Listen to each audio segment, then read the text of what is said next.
Ассалаумағалейкум, біртұтас қазақ елі. Ұмытып кеттім ғой, осындай болады енді. Қалайсыздар? Мына әжетхана жасап жатырмын ғой да. Бірақ жасамаса да болады негізі. Бір бала көршім бар еді. Сол келіп жасайық деп. Сондай адамдар болады да. Мен жасағым келіп тұрған жоқ, потому что алмайды халық деген. 5200 теңге болып кетті ағайындап. Тағы осы бар ғой. Мына ОСБ. Көрінбейді. Көрінбейді. Мына ОСБ достар. ОСБ деген аяқты жинап қойдым. ОСБ 5200 теңге. Бәрі дайын. Ал мына ағаштар ағайында 2000 теңге. Ағаштар. Қалсалар енді 700 теңге. Ал, мына қараңыздар. Мынау енді өз бағасы. Асты бар. Күшті де, жақсы көреді. Сыртқа шығарсам мына өтіп кетуі мүмкін ағайындар. Ана кәсік сырланған бар, сырланған. Сырланған деген 60 мың ағайындар. Енді мынау деген 65. Мынау 55 мың ағайындар. Бірақ 60 мың, негіз 60 мың еті көрек ағайындар. 5200 болып кетті. Жаман қымбат ағайындар. Сенбейсіздер ғой, мұндай ағаштар, мына тумшіктер істейді ғой мысалы. Ол арзан деп ойлайсыздар ғой, мынаның өзі 17 мың теңге мысалы. Бірақ оны адайға қайт тапсыр деп айтты. Жақсы екен, адай. Жоқ, Бәйтерек, Адай, Аманат, бір Махамбет болды, строительный, құрылыс дүкендері. Бәрі ағайындар, бәрі. Тек қана бәрі бір болғанмен де, бәрі Ресейден әкеледі, Ресейден Атыраудан әкеліп жатқан бір жоқ. Сосын бағалары әртүрлі. Анда 2000 теңге, мұнда 2500 теңге, біреуінде 2200 теңге ағаштар. Көрдіңіз ба? Мына ОСБ біреуінде жоқ болады, біреуінде болады, угольник болады мысалы. Мен айтайын деген қараңыздаршы, мен әскерден да 2002 жыл келдім да. Ағаш содан бері бармын да бар. Сол кезде бүйтіп киіп алатын едік қой, білесіздер ма? Менің құрдастарым біледі. Мен құрдастарыма көрсетейін деген мысалы. Бүйтіп жүретін едік қой. Тоң. Сатам, ағайындар, аласыңдар бар ма? Хабарласыңыздар. Мынаны мен қимай жүргем. Жүгіруге, манауге, мен возраст келді. Андасында жүрем. Быстрый перебежка дейді ғой. Андай жай жүру керек, жай. Былай. Таң деп. Сосын мына тиктокта жүр қой, әрбір адам жүр тиктокта. Әмелей деген жүр. Еркек те, шын атын білмеймін, Әмелей. Тырнақтарынан, дауысы жаман, еркектің дауысы, сол қыз болып жүр. Қыз болып кетті ма уже, білмеймін. Басқа жақта шетелде Чивиля деген бар, Акуш деген бар мысалы да. Олар неге айтып отырмын да, Сампо деген бар да. Олар мына тиктокта көбі білмейді мына. Мұғалімдер білмейді. Мына біздің Facebook желісіндегі әншілер білмейді. Кеше Индира Илубаевамен ойнадым тиктокта. Сонда айтады, Айгүл, сонда кім деп отыр? Біздің әнші қызымыз Айгүл Құспанова ма екен? Сол отыр, күйші ма или? Айгүл Құсанова ма, Құспанова ма? Сонда олар вообще танымайды оларды мысалы.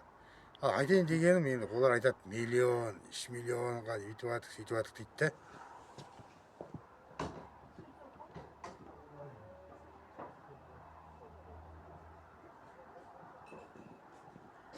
Отыра, үйдегі туалет бар ғой, үйдегі туалетке отырыңызшы.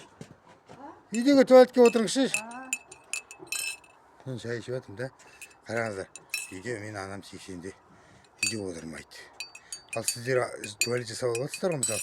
Ол туалетке басқанда қаншама су кетеді, қаншама нетеді. Мына пол жуатын, кілем жуатын, автомашина жуатын істеп жатсыздар. Сонда халықта ой еріншек болып кеткен. Ал мен бір мұқтаж жанға бір көмектесем дегенде, кәдімгідей мына бұзаусаланда тұрам. Мені бір 3000 теңге салған бар енді осы бұзаусалан халқы. Бізде коммерсанттар бар ғой. Еркінбек Қаленов, Мерғали, мияқта Жасқайрат деген бар, Жасқанат. Көп мұндай коммерсанттар бізде. Мерейді білмеймін ба. Бірақ группадалар шығарып жіберді мені. Білмеймін, не үшін шығарып жібергендерін. Бірақ күркіреген коммерсанттар бар, ішінде бәрі отыр. Ерболат бар мысалы, Нұрбаев. Ерлан Нұрбаев бар. Бір шамадан бар. Соның біреу сыйыстырмай мені шығарып жіберді. Мен ол группада емес. Ал сіздер ойлап қараңыздаршы, мені неге Хиуаз ауданына группаға қоспайды? Неге мені Самаркинге қоспайды мысалы да? Бисмиллахиррахманиррахим. Қайнап тұр. Енді айтайын деген бәрін айтты, бірін айтты дейді. Ана тілді де дейді, ойлап қараған. Осы видеода таралуын сұраймын. Ана тілін айтты дейді, 7-ші бап 2-ші тармағының ішіндегі нені ал дейді. Ана желтоқсанға қатысқан, бәлен жыл сотталған бір ағамыз бар, Бақыт деген. Мысалы, олар деген соны қозғап жатыр әлі де. Бірақ халық қозғап жатқан ештемесі жоқ. Бәріне бар коммерсанттарға түктен кеше орысша сөйлеп беріп отыр біреу. Кеше Қазақстандағы өзбек қыз мысалы маған әкелейін деп қайта бірдеме деп. Мен видеоға шығарып алған бар, түсіріп алған бар. Маған бәрібір былай қарағанда ол кәдімгідей өзбек дегенде Қазақстан тұрып жатыр. Бірақ өзінің ұлты үшін жан беріп жатыр. Жоқ, біз деген қазақ қыздарын, өзбек қыздарын өзге ұлтқа бермейді, әкем де бермейді деп, қан бұзылмасын деп айқалап, маған дауыс жаман, мен сізден жиіркенемін дейді. Көрдіңіздер ме? Мен 5 уақыт намазда болсам да, менің шайтан, мені бұзып тұр ғой, менің немді, дәретімді бұзып, мені солай боқтамасам да жаман сөз айтып тұр ғой келді. Бір айттым, 2 айттым, үн жоқ қой, қашып кетті сразу, көрдің бе? Потому что қорқады олар бізден. Қате сөйлеп қойғанын біледі де.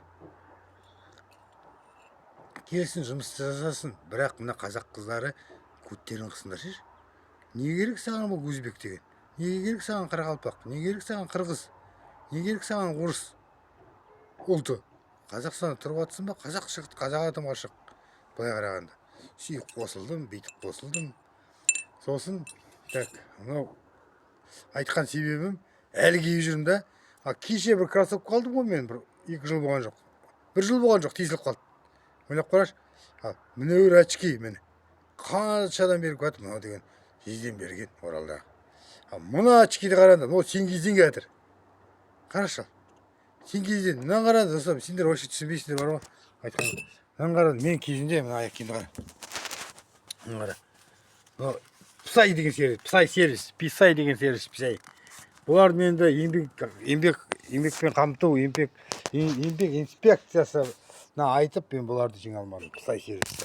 Вот, әділдік деген, жаңа Қазақстан деген ойынан шықты ғой. Ол жаңа Қазақстан без. Жаңа Қазақстан деп отырсыздар ғой. Мен еңбек инспекциясы Пысай сервисті жеңе алмай, мен жалақымды жеп қойды. Мен емес жалақымды. 20 адамның жалақысы 300 мыңнан алдық. Сонда мен бір маразиге қалдым, сол әлі тұр. Былай қарағанда. Айтпағым сол, көрдіңіздер ме? Жаңа Қазақстан дейді, ал депутаттар жасай берсін, әкімдер жасай берсін. Айтамыз, әкімді мақтаймыз. Әкімдер көп жұмыс тындырып жатыр. Бірақ ана тілін бірінші ол жолға қою керек, жұмыссыздықты азайту керек та. Биржадағы жұмыстағы адамдарды еңбек ақыларын көбейту керек та. Сыкен, көрдіңіздер ме? Мына видео түспей қалады, просто 8 минут өтті, 9 минут өтті қап. Негізі аз шамал айтайын деген. Негізі мынау үшін айналған ғой. Әжетхана 55 мың келіп аласы түспеймін. Анау 65 мың да. Тағы біреу бар 60 мың да сырланған. Ал мен мына куртканы мен алам, сізге алып барып алам. Сіз 7 мыңнан алдыңыздар Алматыдан. Сіз 5 мыңға беріп қоймайсыз ғой маған. 7 мың жақсы, 6 мың жарымға беріп қоймайсыз ғой, көрдіңіз ба? Сол сияқты ағаш міне. Ағашты да түспейді олар, мен 2 мыңнан алдым. Міне қарбыз ал, қарбыз өсіп жатыр менде, қараңыздар. Қарбыз өсіп жатыр міне. Бұл қарбызды пісет ертең. Оны жегенде айтам. Ал бағанағыда кейбір азаматтар болады, хейтер дейді, қайтыр дейді. Соларға айтып кететінім, олар айта береді, олар қоқыс жәшікті іште береді. Олардың орны мына жерде. Видеомізде ту дейміз болды. Ол ештеңе емес. Енді айтайын дегенім, Сампо кеше бір жерге базарға барыпты да. 1,5 миллионға байқамай киім алып қойын дейді. Мен де түсіріп жатырмын ғой. Ананы туалет сатып жібердім. Қарызымды берді, ананы берді деп. Мен қарыз алған жігіттер бар. Қыздар бар. Әкеп қарыздарын беріңдер мен. Жарияламай тұрғанда. Бірақ жарияламайтында бір себебім бар. Ол қарыз сауап болып жүре береді менде. Бірақ сіздерге ертең вдруг қайтыс болып кетіп жатсаңыздар, ол күнәларыңызды мен сіздің әке-шешелеріңізге айта алмаймын, апаларыңызға айта алмаймын, андай ақша бар, мындай ақша бар деп. Бірақ жаназада айтады, күнәларыңыз бар ма? Кешіресіздер ма деген біз бәріміз кешіреміз дейміз. Көрдің ба? Жақсылығын айт, нұры тасысын дейді. Кеше де айттым ғой мен Сағынжан ағамыз жайлы. оның баласы біреу айтып жатыр ма, ол баласы үлкен алпауыт бір мекемені ұстап отыр, былай қарағанда. Оны да айтып жатқан барсыз сіздер, оны неге айтып жатыр екен деп. Жақсы, еліміз аман, жұртымыз тыныш болсын, амандықта болайық. Өрге көрек болмайық тек қана. Тіркеліп отырайық, таратайық. 87 47 678 31.